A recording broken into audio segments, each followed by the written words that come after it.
On behalf of the Wenatchee Valley chapter of the Washington Native Plant Society, I'd like to welcome you all to this presentation tonight about Antoine Etienne and the creek that's named after him. My name is Emily Orling. I am the program chair for the Wenatchee Valley chapter of the Washington Native Plant Society. Before we get started tonight, we have a big crowd and we're so thrilled to have everybody here. I see a lot of names on here. We have a lot of chapter members from Wenatchee Valley chapter. I see a lot of folks from other chapters, and I see a lot of names I don't recognize too, and that's super exciting. I would like to invite anybody who isn't a member of the Washington Native Plant Society to maybe pop into the chat box down there and let me know how you heard about this program. You know, we have a lot of partners out there, and we've done a lot of work with outreach this time, so we'd be really interested to know how folks heard about this program. If you're interested in learning more about the Washington Native Plant Society, I went ahead and put our website into the chat box there. It's WNPS.org.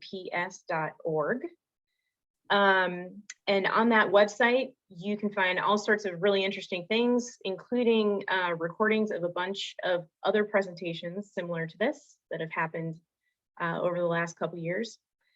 If you're interested in joining our chapter email list, we would love to have you. You can either drop your email address into the chat box, or you can go ahead and email us at Wenatchee Valley WNPS@gmail.com and just ask to be added to the email list, and we can do that. I'd like to say a big thank you to several folks tonight. Of course, Don Schaechtel, our speaker, who we're about to learn some more about. Also, I'd like to thank the members of our chapter because your membership dues support programs like this. I'd also like to thank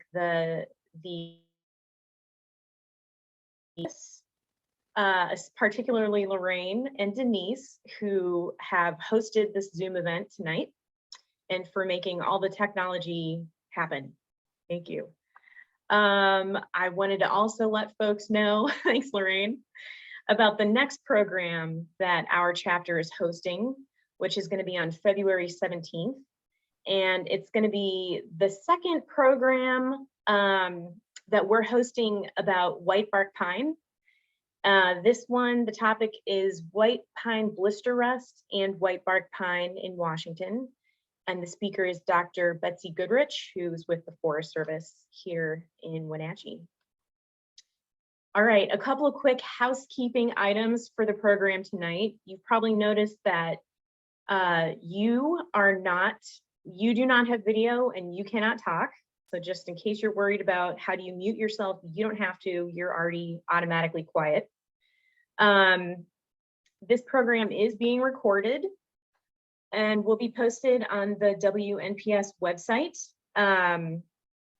for posterity, for folks that can't make it tonight. Also, I see that we have people who have found the chat box. Thank you so much for helping answer some of the questions about where folks might have heard of this. I see lots of awesome entries into the chat box, so thanks for sharing. So you found the chat box, that's great if you want to chat. If you have questions about the presentation, I would like to ask that you enter those into the Q&A box at the bottom. And those questions will be questions that Don will answer at the end of the program. So we'll kind of save those all up, save them for the end, and we'll go through them with Don at that time. In the meantime, feel free to chat away in the chat box, introduce yourself, let us know where you're from. Okay, without further ado, I'm going to introduce our speaker, Don Schaechtel, and I'm going to go ahead and blatantly borrow a bio from the Wenatchee Naturalist blog. Thank you, Susan. Don Schaechtel lives in Leavenworth, where for the last 12 years, he's been restoring native plants on the acre around his home. He regularly leads plant walks for the WNPS and also has participated in events sponsored by the Wenatchee River Institute and the Chelan Douglas Land Trust. In 2005, Don launched the Seattle Mountaineers program, An Introduction to the Natural World, which is still going strong. Don and his wife, Ann, also enjoy canoeing and have spent the last 5 years exploring sections of the Columbia River by canoe from Lake Roosevelt all the way to Vantage. Don has a long history of service to our organization, the chapter, and also the state organization, and has served as secretary, president, treasurer, and fundraising chair for the WNPS, and has also served as a board member and president of the Wenatchee Valley chapter board. Don could not choose his favorite native plants. That's a hard one for a lot of us, but he does say one of his favorite plants is the arrowleaf balsam root. Okay, without further ado, Don, I'm going to let you take it away. Thank you. Great. Well, thanks a lot, Emily. And we're up to 100 people. And I really appreciate everybody joining us tonight.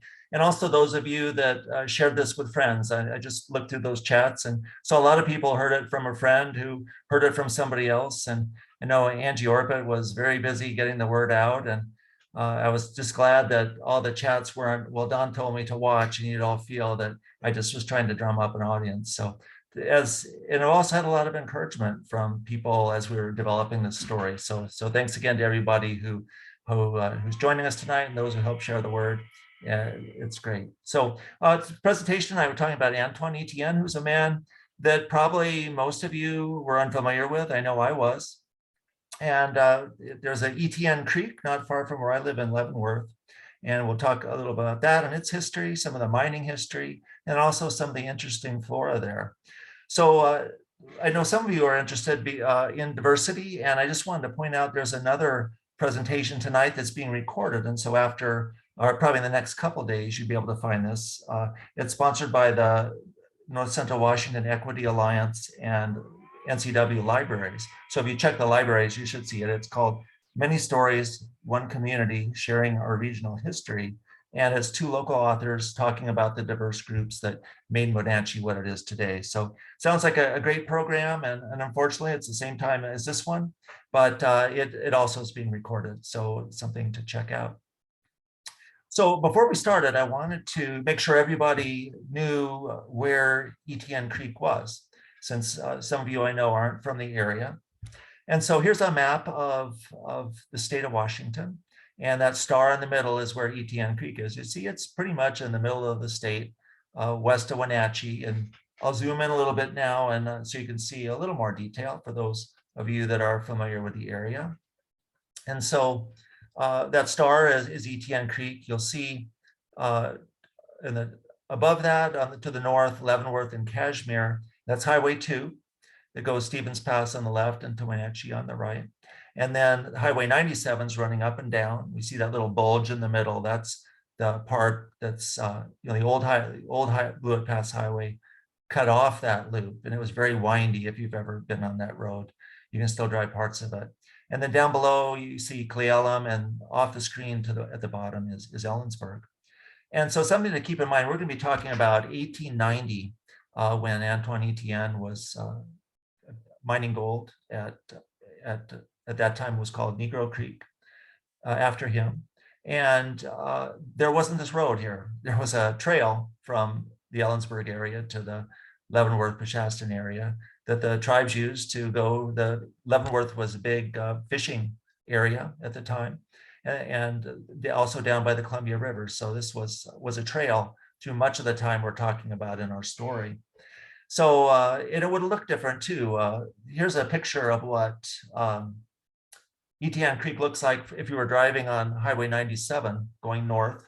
And you've probably seen this. I know I had noticed this before I really thought about what it was. This is a bridge abutment on Old Highway 97 that you're looking at to the left as you're going north on 97. And there's no bridge, obviously. You can see a cable faintly going across there. But you see how narrow and steep that canyon is right there. And the old mining road that we'll talk about is just on the opposite side of the creek. You can see just some rock sticking up below a ponderosa pine. And that's basically the cut for that road. And that runs up for probably about 3/4 of a mile before it turns into more of a trail. But that's where it is. And where I first became acquainted with the area, although I'd seen it on maps when we planned adventures up in the Teanaway area, but never saw a way into it. So we never explored this area. But there was a plant list for this area done in 2010. At that time, as far as anybody knew, it was called Negro Creek. And we put the WNPS plant lists onto a server on the University of Washington system. And David Giblin, the herbarium collections manager, said to me, he says, hey, there's 2 names in all these plant lists that we can't use. And one of them was Negro Creek. And so I set about trying to find another name. I thought, well, maybe we could use a trail number. That might be one. And in looking at that, I found it had been renamed Etienne Creek, which resolved our issue, and that we changed the plant list name. And so I knew about it, and the plant was like 173 species, and it looked very interesting. It was done by Julia Bent and a WNPS fellow, Don Knoke. So it was a very thorough list. And so I thought, well, it'd be fun to go in there, but that was the end of it. But then in 2020, during the pandemic, we were all watching webinars. I saw a webinar about diversity in the outdoors, and one of the panelists was Karen Frances McWhite. And here's a picture of her skiing in Leavenworth. Etienne Creek is not groomed for skiing, but it would be really great if it was. That'd be really super, but it's not. So this is in Leavenworth. Here's a picture of Karen. And the panelists were asked a question. And that question was, what are some things we could do to encourage people of color to get outdoors more? And so Karen had an interesting response, and I made a note of it. She said, well, it'd be nice if there were stories of Black outdoors people that we could share, that would people would look at that and say, wow, that's kind of neat. I'd like to go out and see where these people were. So I made a note. That was the summer of 2020. Then that winter, I was rereading a book by one of our own chapter members, Chester Marlar, called East of the Divide. And in that, he recounts some of his own adventures, skiing and hiking and climbing in the East Cascades. And also he's got stories of some historical adventures in the Cascades and some mining history, some explorers, and some when they used to run sheep up in the North Cascades, a lot of stories there. And as I read that, I was thinking, that's really neat what Chester did, telling these stories, because we go, we hike in all these places, but we never really think about the history. So I thought that was kind of neat. And at the same time, I was watching University of Clemson football, and their star running back was named Travis Etienne. And they had this little bit of serendipity going that said, gosh, maybe I should contact Karen and see if we could do something with this idea. So I did, and Karen was all for trying to bring this story to life. And so that's what I want to share with everyone tonight, is what we learned about that. So it started with an internet search and grew from there. So here's some of the things we learned about Antoine Etienne. And one was he was educated. He was skilled with languages. There were a number of anecdotes that we found about him, and some have things that I don't think were true, and some had things that were. So I was looking for themes. And one of the themes was he was good with languages. And one says he could speak Spanish and French in addition to English. He also communicated with the local tribes. So he spoke some of the Indian dialects. And so that was something that's, I think, played a big role in his life. And also the fact that he was also a large man and was noted in a number of journals. We know he mined for gold, and we'll talk a little bit more about that. And how much he mined for gold is interesting. He may have been mining a lot more than we know of from the anecdotes, but we do know that he was there at what we know now as Etienne Creek in 1860. And also, they mentioned he served in the military, though most of the stories talked about him joining the army after the Civil War and then coming out this way. A number of people believed he was from Louisiana, which with a French sounding name like Antoine Etienne, that may have made a lot of sense to people. So that was one thing, though, is if he came in after the Civil War, how was he mining for gold in 1860? So that was kind of a question we had. And then finally, he was a skilled orchardist. He developed those skills. And I'll have several incidents to share with you where he was raising fruit. In fact, in one along the Entiat, in the Entiat area, the story was that for years after he left, the people on the steamboats were enjoying the fruit from the trees he planted. So he left a bit of a legacy and a little bit of some tall tales, I think. But what we tried to do is to get down to some facts about that we could. So I had some help with chapter member Cindy Luxus, who enjoys genealogy. And I noticed in the chat, we have some people also interested in genealogy. And so where we started was that military record. We said, well, if he was in the Army, there would be some kind of record. So Cindy found something through ancestry.com. And here's a copy of a 1902 document, basically filing for a pension for Antoine Etienne. But this shows he wasn't in the US Army. He was in Wilbur's Company B of the Oregon Volunteers and during the Indian Wars. And Cindy found another sheet. It was the muster sheet for Wilbur's Company B from 1856. And there was Antoine Etienne's name on it. So the Indian Wars were 1856 to 1858, or I should say the so-called Indian Wars were then. And he played a role there. One of the stories said he was an interpreter, is possible, since he did speak languages. But I was not able to find any specific stories about those volunteers, although I'll bet they're out there somewhere.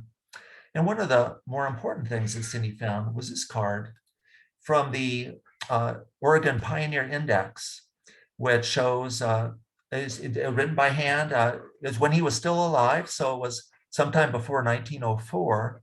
It shows he was born in Lincoln County, Missouri in 1832.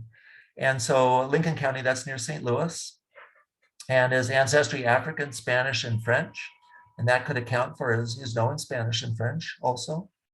And this is particularly interesting as with some other stories I've got.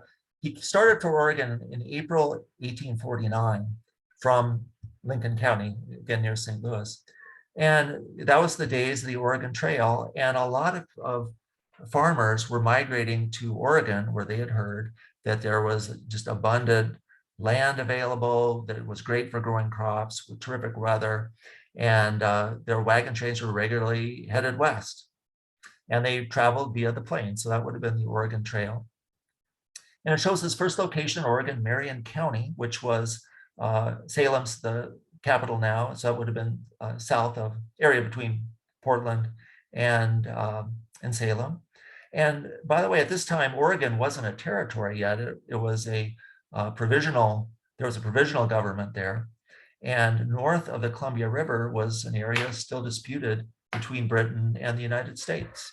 So basically the Hudson Bay Company ran what we know as Washington north of the border, and then Oregon was a developing part of the United States and later would become the Oregon Territory.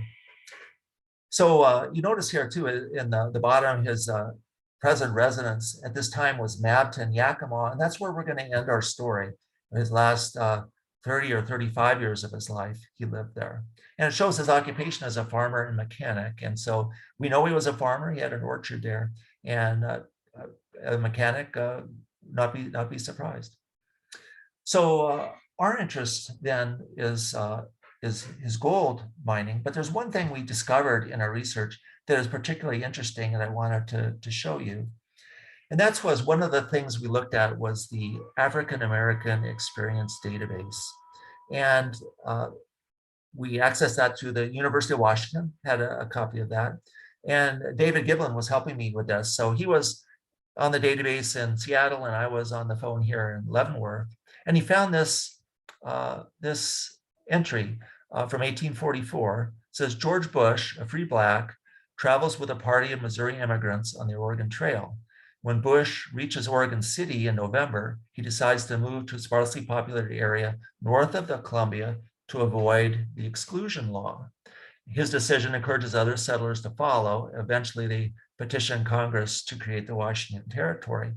So I had not heard of the exclusion law, but in 1844, that provisional government in Oregon passed a law that excluded Black settlers from living in Oregon. And they could be there a little while, but they couldn't stay. And so reading a biography of George Bush, he was greatly disappointed in this. And some of his companions from where he lived in Missouri, which was more on the west side near Independence, his 4 other white families that were in that party that thought a lot of George Bush moved with him to the area that's now Tumwater. And George Bush is a fascinating life to read about. And if you're interested in it more, I just discovered like 2 days ago, and I remember this, but it didn't register, is that in February last year, our blog editor, Sarah Gage, wrote a blog about George Bush and where he lived called Bush Prairie and some of the botanical connections between that Bush Prairie and the herbarium. And so in that, Sarah's got a nice blog that talks about his life with a link to a history website that has a very nice short biography about George Bush. So if you're interested in that, it's worth reading. He was some of the, not to digress, but fascinating about him, he was had worked for the Hudson Bay Company prior to moving to Missouri, where he was a successful farmer. And because he knew John McLaughlin, who was the factor at Fort Vancouver, McLaughlin gave his party permission to go north into the Puget Sound area, where his orders from the British government were to turn US settlers south into Oregon. So he was a man that greatly respected. He was respected so much that when Washington or the Washington Territory created a law, or actually it's Washington provincial government, I believe, created a law saying that white people could claim lands in Oregon, or I mean in Washington. His friends who were in the state, involved with the state legislature, petitioned them to go to the US Congress, and US Congress actually passed a law granting George Bush his 640 acres or one section in Tumwater. He had a large family. He moved west with 5 children, and they were successful settlers in that Tumwater area, and their friends and their families. So his stories were kept alive. And as I said, there's actually at least one book and a master's thesis about his life. So it's really interesting. And Anton Bush, on the other hand, one of Cindy's kind of the feeling she got from the research was he's probably kind of a loner. You know, he never married, as far as we know, no children that we know of. And so his story is much less known. And so what we'll be trying to do tonight is piece together some of those anecdotes, but leaving a lot of gaps, which I think are an opportunity for a historian later. So let's go to, well, before we go to the mining, as we don't really know where Antoine Etienne was between his arrival in Oregon in 1849 and 1856, when he was in Oregon City and the Dalles in that area. So the question was, did he face this exclusion law too? It's possible he could have gone to California, gold mining down there. It's possible he went to Canada. The Fraser River had some mining activity. So we really don't know what happened to him, but there are probably some clues out there. So let's go to mining, because that's something we do know about. And I've got to move my picture, my screen there. We go. So this quote was in I should say, the Seattle Post-Intelligencer in the late 1800s dispatched a reporter, or more than one reporters, to report on the mining activity going on in Washington. So in 1897, they published them in a book. And so the report for the Peshastin area was mineral was first, or this sentence comes out of it, mineral was first discovered in this district about 1860 by a party of miners returning from Fraser River, but they only worked the placers and gradually drifted away. One of them, a Negro, who took out 110 or $1,100 in a season from the bars at the mouth of Negro Creek, giving that stream its name. So all of our sources that we found do say that Antoine Etienne was the man who that creek was named after. And $1,100 in gold then in 1860, that'd be worth about $100,000 today. So he would have left the Peshastin area with some capital. So that's what we know. And the plasters, by the way, so plasters would be the gravel that in sand that are around a stream. That was one of the things I say. I think Peshastin Creek probably looked different then. You know, now with the road next to it, the fill from the roads down close to the creek. But at that time, maybe it was wider, maybe there was more gravel. And placer mining is basically either panning for gold, sluicing for gold, and a lot of other contraptions that had been developed to wash the gravel and sand out and leave the gold in the bottom. So as I mentioned, people still do that today as a hobby. And when we've gone there, we'll see people just having a great time panning for gold. Well, so 8 years are going to go by here before we hear about Antoine Etienne again. So next we're going to hear from him in Entiat.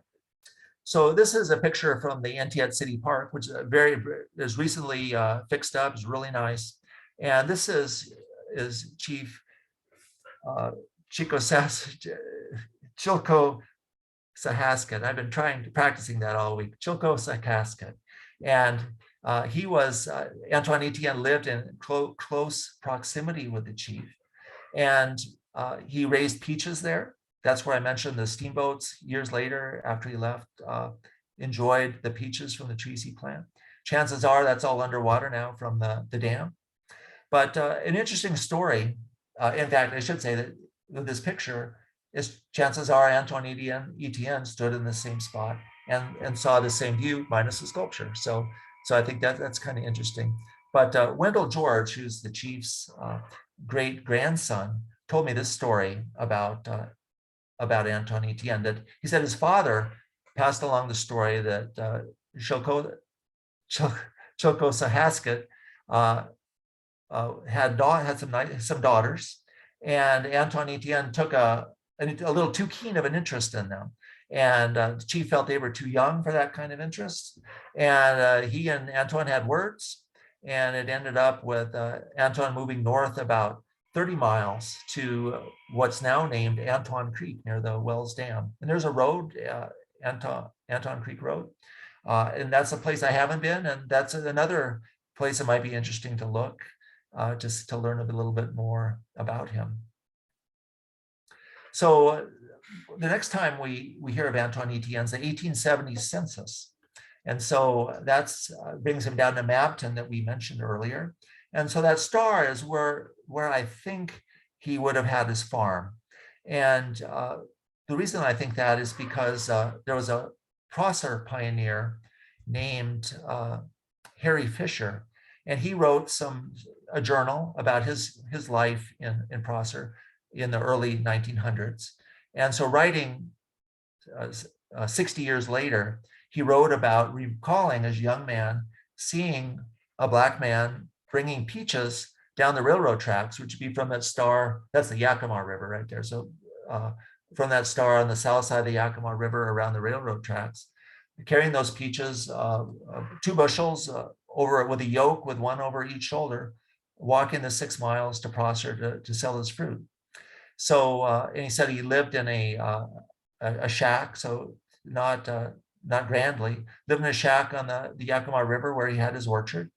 And according to Harry Fisher, that he also had kept records of his life.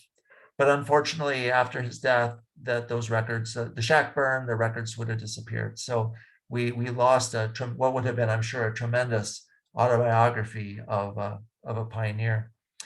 So we do know where Antoine Etienne was buried, and that's in the Tahoma Cemetery in Yakima. And here's a picture of his gravestone. And you see that it is, his name spelled here with 2 T's. I've seen his name spelled Etienne. The more standard French name, Etienne or Etienne would be like Stephen would be, or Stevens would be with that name. So it was 1904. Harry Fisher reported seeing him in 1905. And so he probably, after 60 years, probably just didn't have the year quite right. So that's what we know of his life that I can say I feel pretty good about. There's a number of books that have anecdotes about him, and some of the stories I can kind of come up with an idea of how they came up with the story. I can't say it's true. So what I tried to do, I tried not to add to errors in history, but these things we talked about, I feel pretty good about. So our story next goes to how Etienne Creek got named, and this man, Jamie McDonald. This is about 15 to 20 years ago. He was a geology graduate student working in the Tianaway area and the Etienne Creek area. That's the Ingalls Peaks behind him. And he was studying ophiolites, which are rocks that used to be part of the ocean crust and then got uplifted, in this case, up into the mountains, and studying those formations. And there was one formation in that Etienne Creek area, and he wanted to name that formation. And he felt that Negro Creek wasn't an appropriate name for it. So he named it the Iron Mountain Unit. Iron Mountain is a mountain just above Etienne Creek on the south. So Jamie told me one of his geology professors told him it's always good in working in an area to learn of some of the history. So one day in his camp, he was reading this book, which is a fun series of discovering Washington's historic mines. There's a group of fellows, their hobby was exploring mines, and they would actually go down in the shafts, which in their books, they definitely encourage you not to do. It's too dangerous. And they call themselves Northwest Underground Explorations. And they formed this publishing company and discovered, I think, 3, maybe more volumes. This is the East Cascade Mountains and Wenatchee Mountains.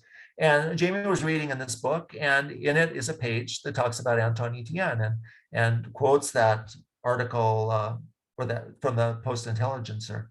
And so Jamie took it upon himself to go about renaming the creek. And so he contacted the U.S. Board of Geographic Names and got some good help from the Washington Board of Geographic Names and submitted the paperwork. And what he discovered in this research was that there had been other attempts to rename Negro Creek. And what the Board of Geographical Names looks for is some consistency in names of neighboring features. And so in this case, the neighboring creeks, there's Ingalls Creek, Haskell Creek, Schaechtel Creek, King Creek, all named after early explorers and pioneers. So Etienne Creek was just a slam dunk. And so it got approved. And in 2009, it was changed. And of course, it took a while for the maps to catch up with that. And I didn't see it on a Green Trails map till one of their more recent issues. I had an old tattered Liberty Green Trails map that had not had the name change. So we bought a new one for this occasion. So I wanted to also talk a little bit about the mining history of the area, and just a tiny bit, because it's very complicated. And that book is great, as well as one I'll mention in a minute. But you probably, in traveling down Highway 97, you've probably seen this historical marker for the town of Blewett. Between late 1870s and about 1905, there was a thriving community there. And remember, it was a trail in 1860. So what it took to become more of a town, they needed a wagon road. So there was a wagon road ultimately from Ellensburg to Blewett, and that allowed mining machinery to come in and supplies to come in. And there were all kinds of what they call placer mines use the gravels. Hard rock mining is what happened here. That's where you're actually digging tunnels to dig out the gold. And they treated it there. They had machines that crushed the gravel. And then they also had ways of extracting the gold. And some of these mines were relatively successful, and some of them weren't, of course. It seems to be the nature of mining. And just to give you a feel for the area, here's a map of the claims in the area. And so you'll see Peshastin Creek running up and down. And those top 3 claims, that's the area of the creek where we still see people today mining for gold, and you see claim markers. And you'll see the town of Blewett down there on the lower right. And then all of those claims, kind of a northwest trend into what we call now Etienne Creek. And notice a lot of claims around there. And then if this map was to continue more to the left, there's even more claims farther up Etienne Creek. And from what I've been able to read, I don't think anybody made any money for all that activity. And it's that's also kind of the nature of mining in the Pacific Northwest. There's probably a few that it got people excited and a few that people weren't very exciting about. The area we've explored in Etienne Creek is this probably the area between Peshastin Creek and where those mines are. That's the general area we'll be talking about tonight. So if you want to know more about Blewett, here's a great book. It's at the library by Victor Pisani, and it's by the same group, that Northwest Underground Explorations. And it's a great history of those claims, of the people that were there, and the processing of the minerals and what they took out. And there's also another book in the library, I can't remember the name of it now, that talks very specifically about the town of Blewett during that time period. So with that in mind now, I'll show you just, there's some relics of this mining. Some will be humorous, some will be a little more historical. So this is about a mile in from Peshastin Creek, this old backhoe. You can see it's got the blackberries growing on it. And so why it's abandoned, we don't know. Did it break down? The road, the old Highway 97 from Ingles Creek had washed out, or it had slid at one occasion. Maybe it was abandoned then. Maybe it was when that old Highway 97 bridge was gone. They couldn't get it out. Anyways, it's one of the first relics you find. There's some newer relics here. This is about just past where that backhoe is, this Brazos mining camp. And it's a nice little camping area. It's got tables and chairs.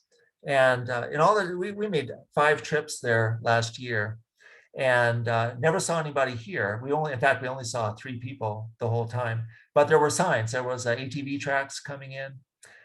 This camp had been used at one point. There was, you could tell there, I mean, they keep it really clean, but there was a teeter-totter or seesaw put in there. So somebody was there.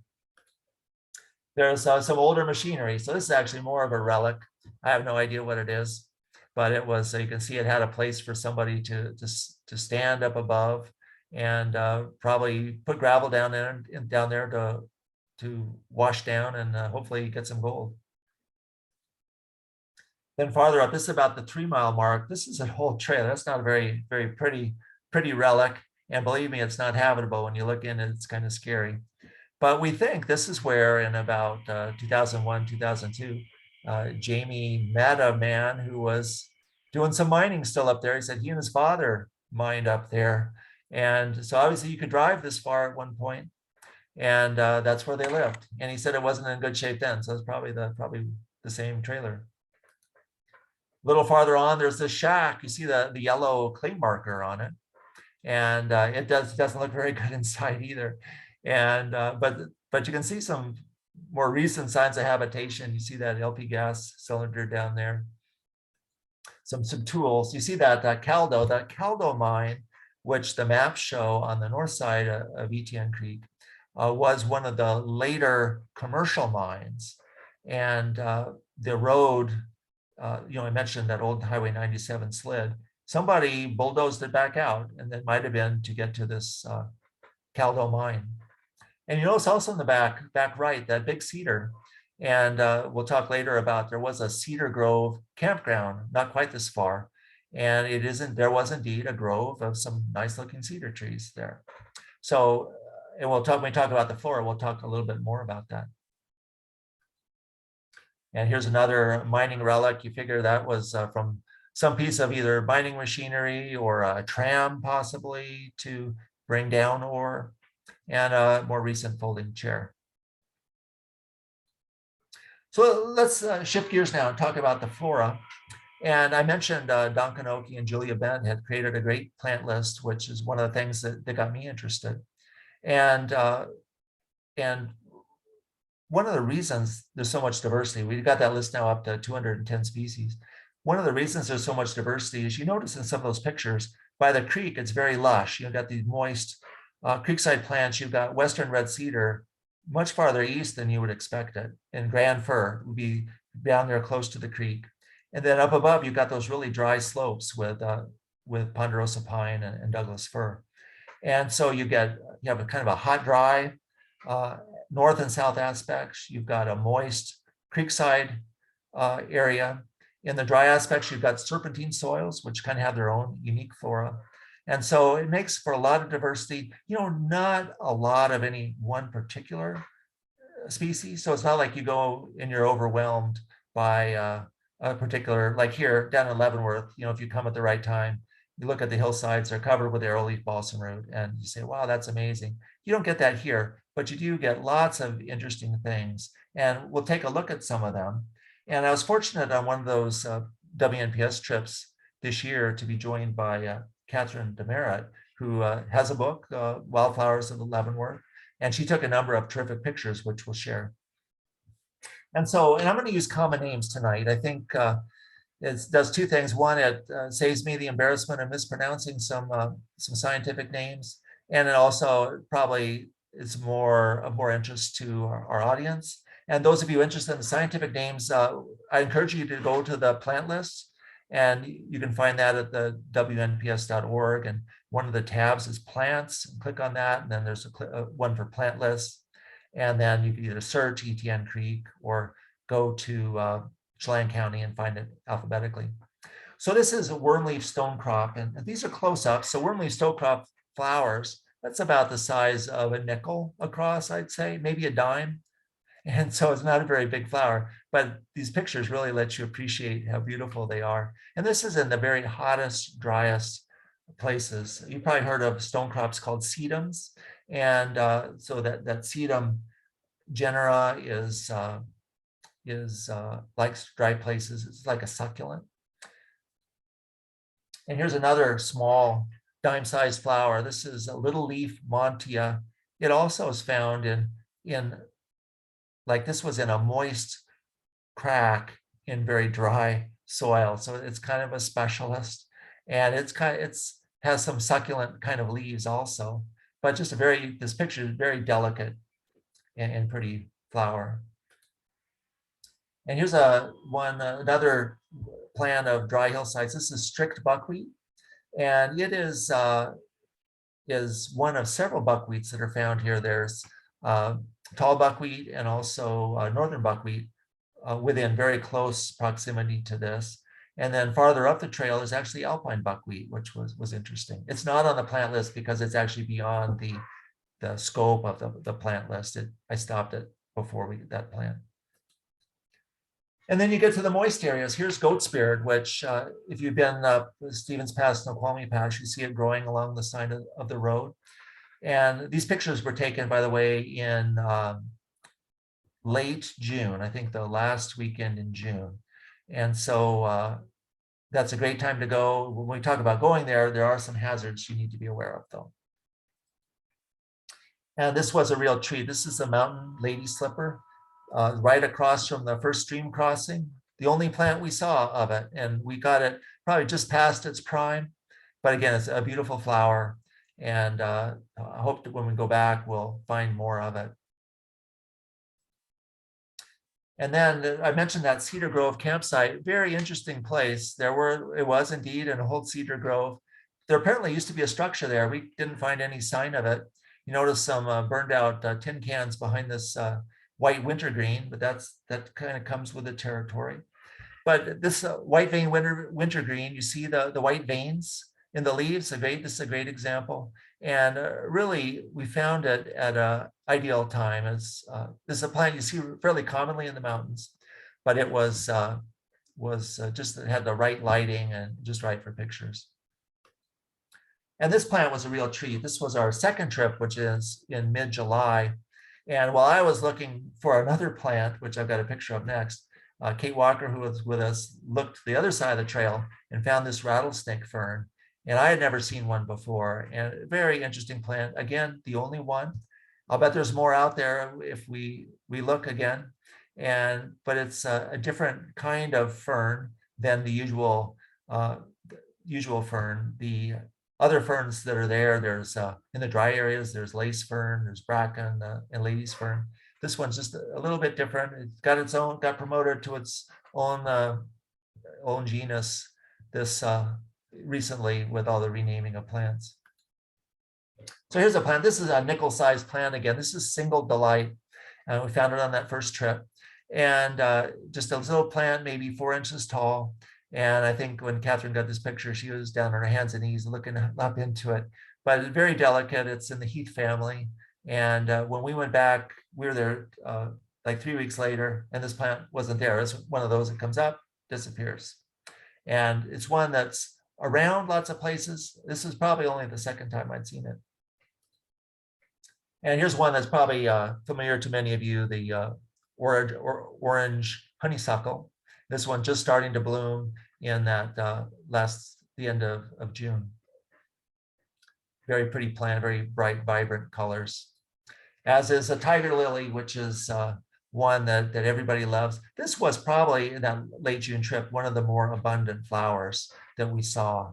And it's always a pleasure to see that. And there's twinberry, which with this picture, you can see how those beautiful berries. I tried growing twinberry at home, and the deer ate it. I think deer love twinberry, but it's a beautiful flower. And then the white shooting star, which I think is something you don't see very often, happened to be growing right in the middle of the old mining road in a very wet place. And it's one, we're used to more of the pink shooting stars, and the white is really pretty and unusual. And 2 species of roses there, Nooka rose and bald hip rose. I'm pretty certain this is the bald hip rose. But again, beautiful color and nice flowers. And yellow monkey flower is in the moisture areas. And it's one that is a perennial. And it's there, comes back every year. And it's quite a pretty flower. And then this was a treat. We found a number of these specimens, and this is the elegant rain orchid. And I want to go back next year, now that I've learned a little more about rain orchids, and confirm identification, but we're pretty certain about it. We were able, with this picture and some others, to look at some of the features that make it what it is. But we probably saw maybe 12 of these plants in the first 2 miles of the trail, which doesn't sound like a lot, but when you don't see rain orchids very often, it was exciting.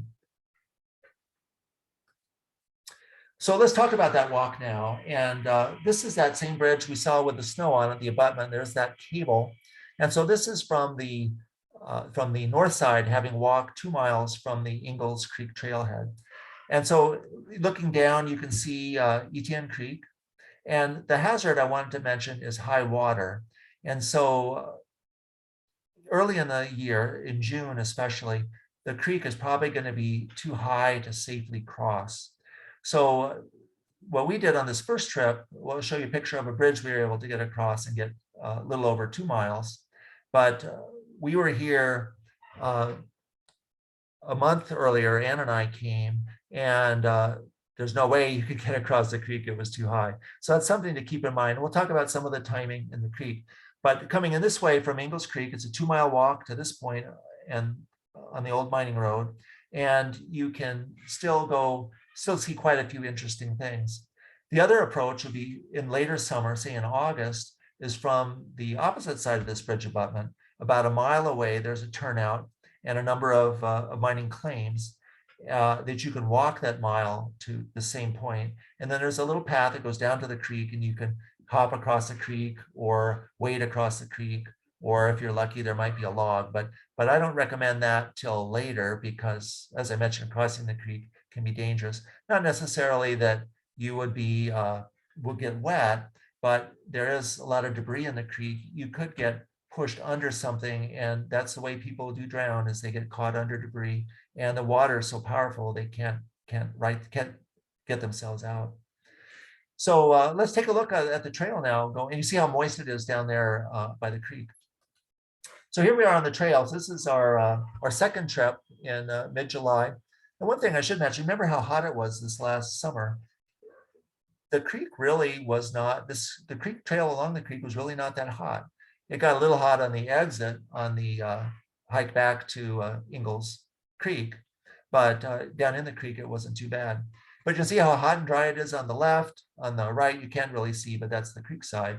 And there was a lot of the Grand Fir and Cedar down there, very moist. So here's our first bridge. This is about a 3/4 of a mile after you reach Etienne Creek. And you may not be able to see it clearly in this video or in this picture, but this bridge is not horizontal. It's a V-shaped.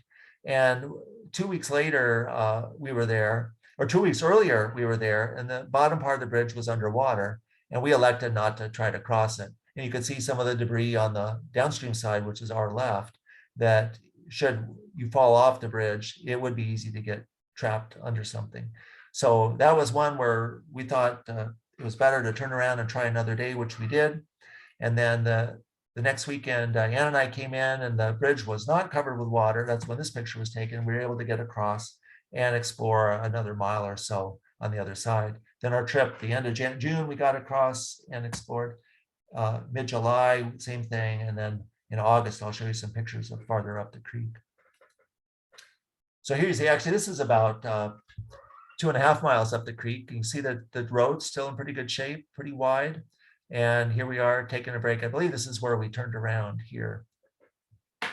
So in this group was a fellow named Doug Parker, who remembered driving up this road in the 60s and even skiing and staying in a cabin up the creek. So cabin got me kind of interested. So my neighbor Dennis and I made a trek up there in July 31st. And you can see now the creek was a lot lower. And we crossed the creek at least 10 times after where we turned around there. So it was not a well-maintained trail. In fact, the green trail shows the trail that says hard to follow, and they are correct.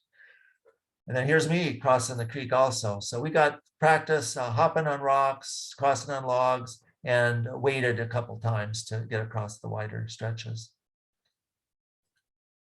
And we found the cabin. So here it is. You see, it's seen better days also. But this area here was just beautiful. This was our turnaround spot. It was wide.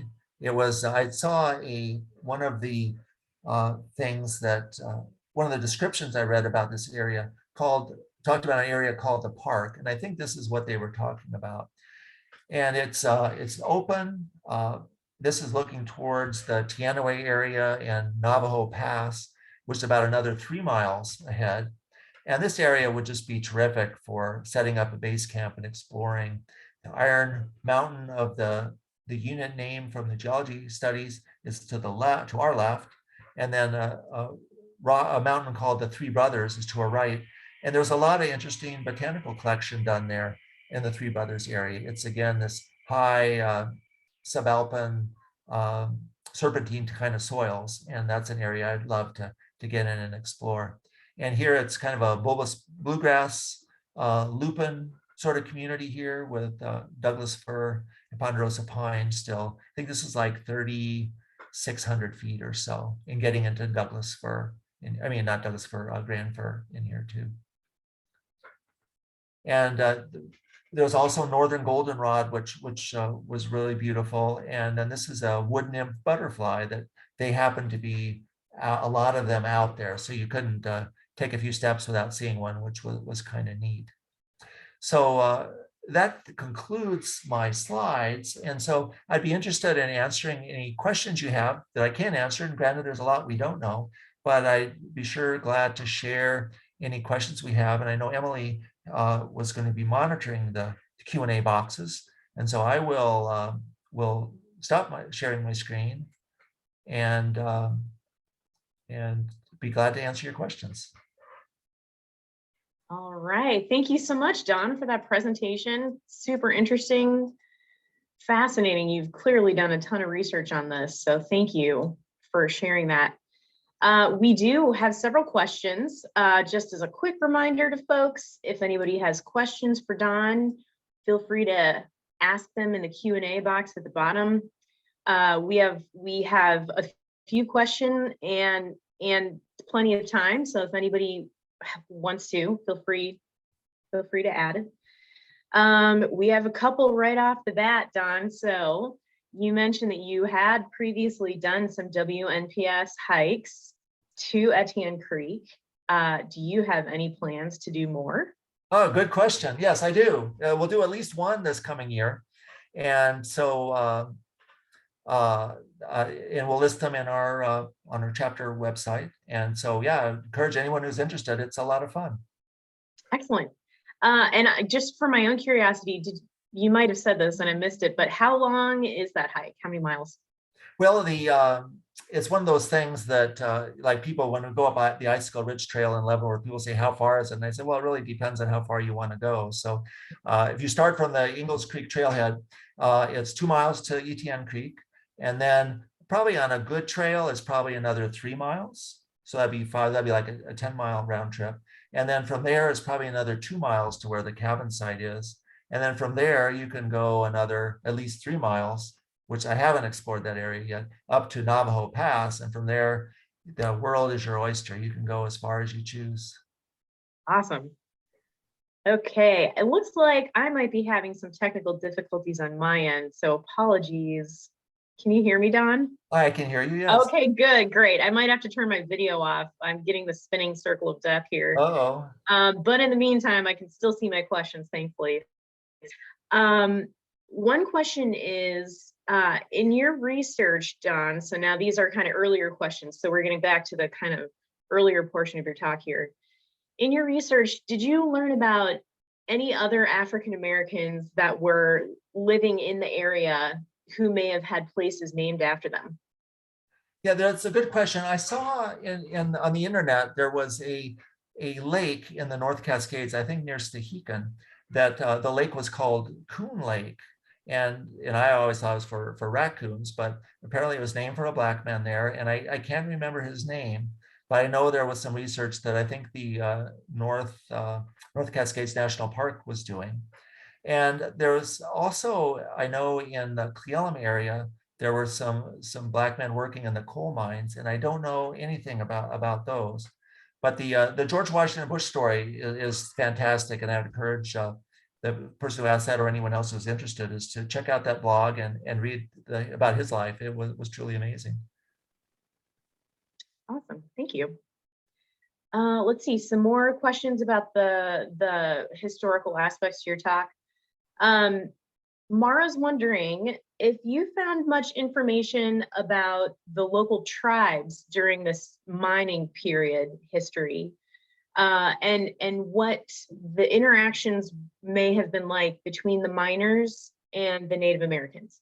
Yeah, I did find a lot. In fact, when I was planning the presentation, I was trying to figure out how to weave some of that in.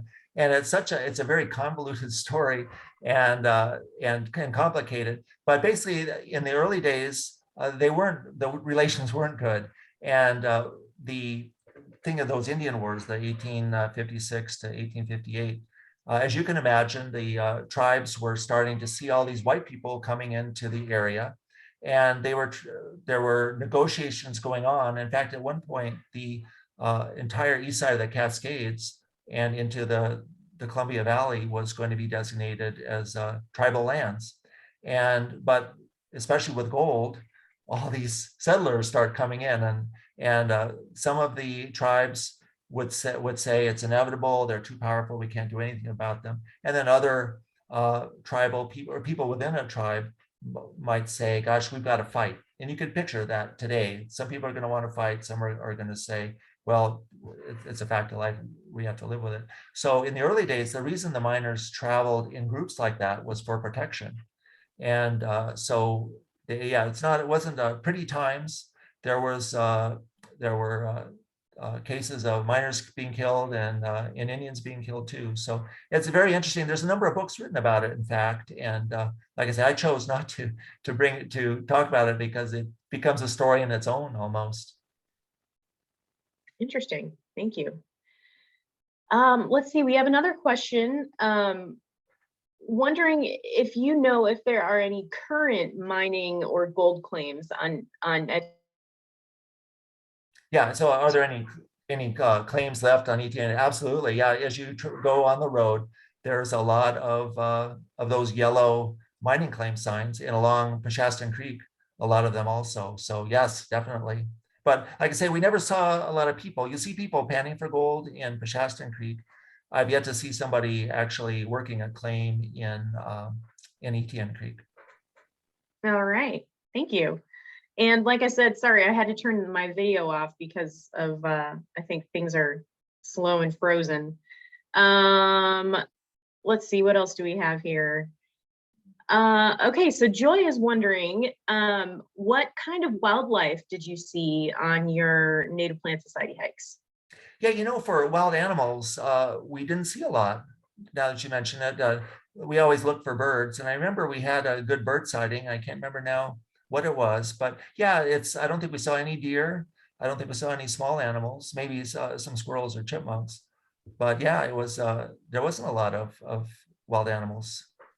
Okay, awesome. Let's see. Tiffany's wondering whether most of the species on the plant list for the hike are closer to the creek, or if the plant list also includes species that are kind of in the hotter, drier areas.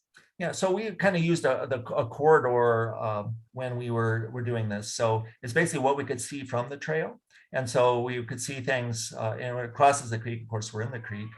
And so it has both. I know Don and Julia, when they were doing their work, they were looking for a specific plant. So they might have gotten a little far afield, but for right now, it's anything you can see from the trail, and that includes both hot, dry and wet places. And I'm sure there's more species to be found, and we hope next year to find a few more. Okay, perfect. I just want to quick note, there is a person who is attending the program tonight, Paul Brallier, I believe, who's had some really interesting comments in the chat. And he says he has some questions. So for Paul, if you would go ahead and type your questions into the Q&A box, we will get to them.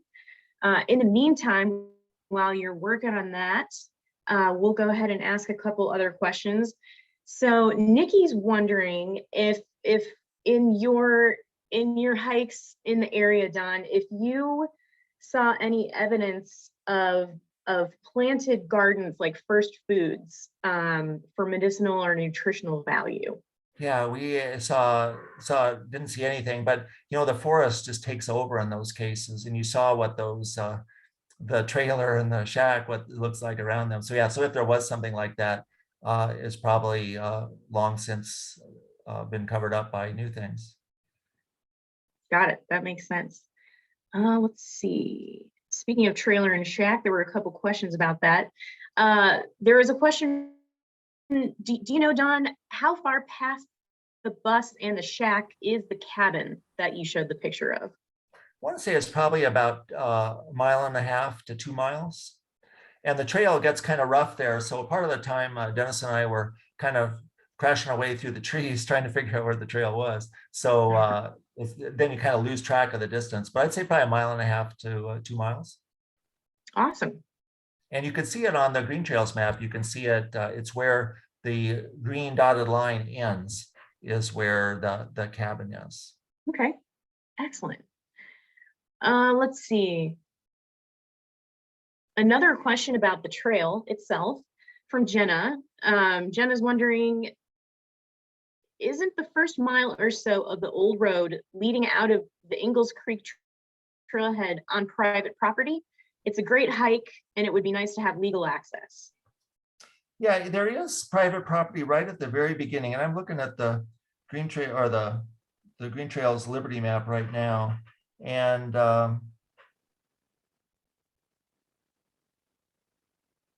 it looks like it's really just oh, it is. You're right, Jenna. It is the first mile. And there's a gate at Ingalls Creek.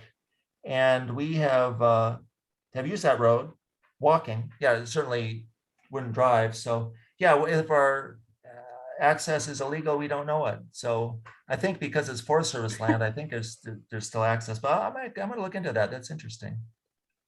And related to that is it would really be nice to have a real trailhead for this trail. And the ideal location would not be at Ingalls Creek, but at that farther south, where they have a 1 mile approach, and all it would take is there's space for a trailhead. So maybe someday that'll be in the cards. Wonderful. And that's All all four right. seasons. Okay. Let's see. We got, let's see, a book recommendation that I'll go ahead and post into the chat so everybody can see it. And also, let's see, another question here from Tracy about the Flora. Tracy's wondering if there are any rare or unique plants that you suspect might be present along the creek that you have not yet found. Yeah, no. Yeah, we have not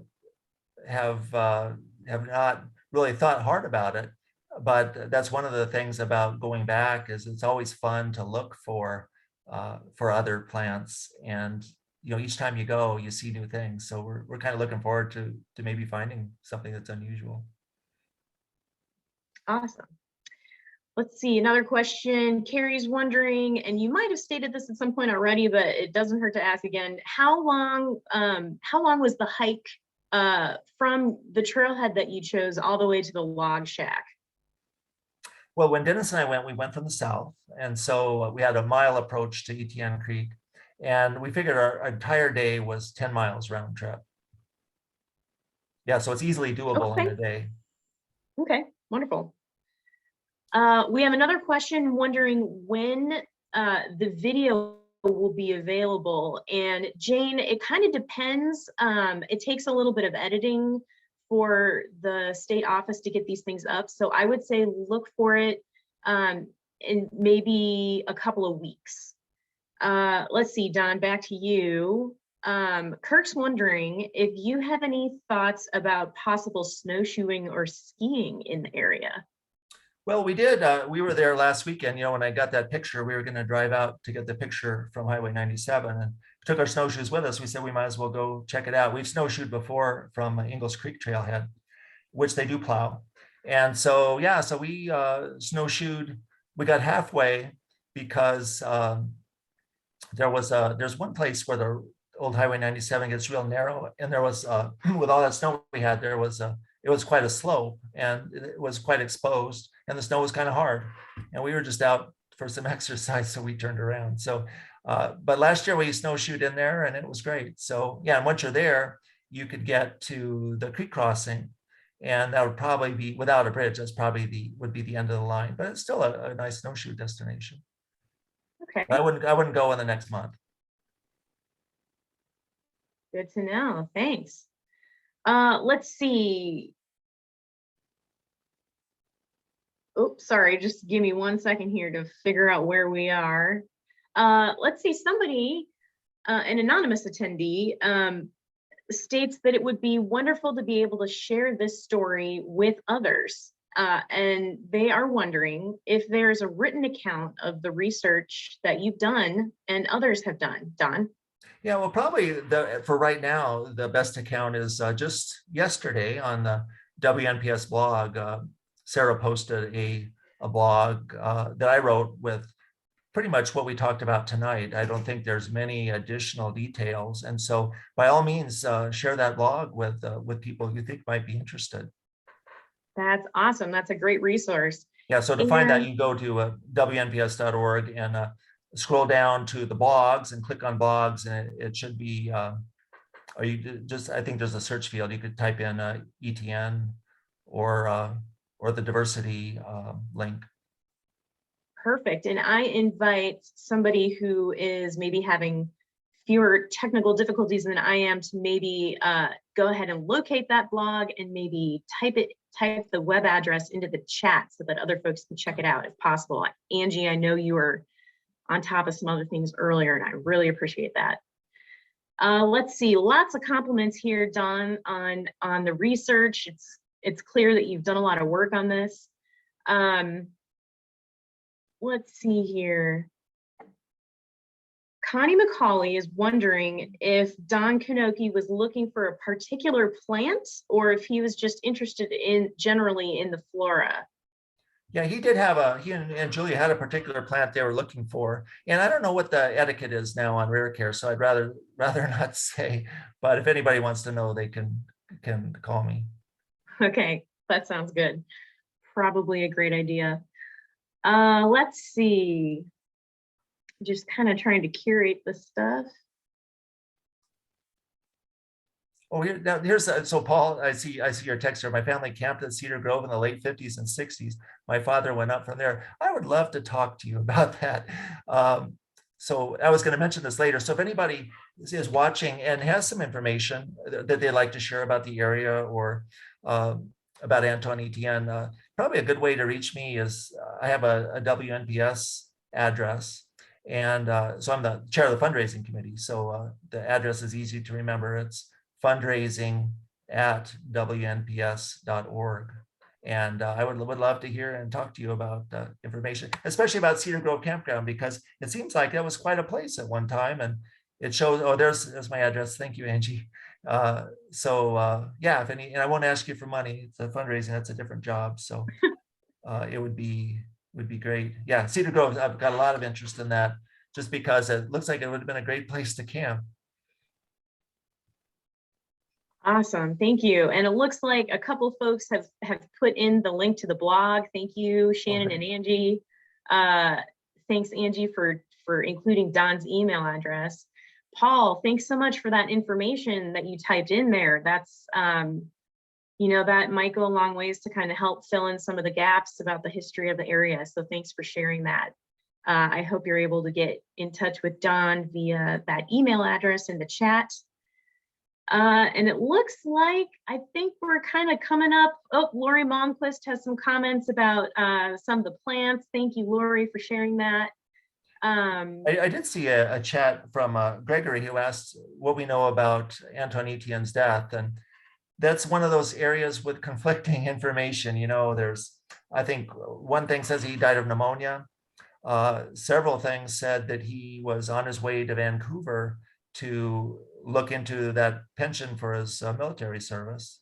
Another one says he was murdered, and I really have no idea. So that's one of those things that's lost. And the fact that he's buried in Yakima suggests to me more that it was something closer to, and he was 72. So it was something more like pneumonia or natural causes. Well, hopefully that's the case. I'm not seeing anything else, any other additional questions on here, Don, unless you are. But yeah, lots of folks inspired to learn more about the history. Tons of people thanking you so much for taking the time to tell us about your research and to look into the research at all. So thank you so much, Don. We really appreciate your willingness to speak with us tonight. Well, and it was a lot of fun. And as you, that one question was, we'll definitely plan some more trips to Etienne Creek, and there's a lot more to discover. Awesome, fantastic. And again, if anybody is interested in getting on our chapter email address to hear about those future hikes, you can either drop your email address in the chat, or you can email me at Wenatchee Valley WNPS@gmail.com and ask to be added to the list. Thank you, everybody, for coming tonight. Great to have such a fantastic turnout from all sorts of organizations. Lots of folks from lots of different places. So we appreciate you all coming. Thanks for spreading the word. And thank you so much, Don, for the interesting program. Great, thanks. Glad that everybody could join us tonight.